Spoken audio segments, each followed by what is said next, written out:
Waliullahnya adalah urung-urung pilihan, kekasih-kekasih Allah.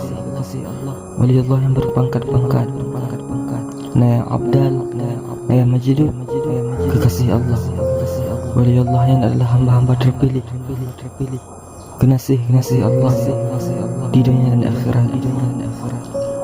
Di Aceh Habib Dawali dengan Raja para Waliullah Syekh Abdul Qadir Jailani belum pegang masalah tauhid.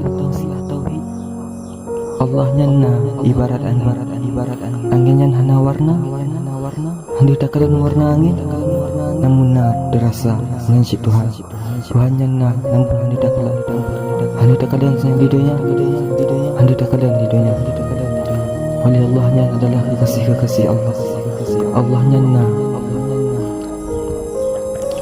di akhirat, Allah dalam syurga Allah akan berdehera hingga talu nikmat-nikmat syurga, talu nikmat-nikmat di syurga. Dengan deh wajah Allah, dengan berdehera Allah, mustahil Allah yang hana. La ilaha illallah Muhammadur Rasulullah. Ilahi anta maqsudi wa ridhaka matlubi, a'tini mahabbataka wa ma'rifatak. Maka berjemaatlah dan berzikir kepada Allah, berjemaat dan baca Al-Quran, wujud bergunasih Allah, perbanyak baca selawat kepada Rasulullah dan berzikir mengingat Allah. Ilahi anta maqsudi wa ridhaka matlubi, a'tini mahabbataka wa ma'rifatak. Hanya keridaan Allah lah yang tayang cari, hanya keridaan Allah yang tayang tuju.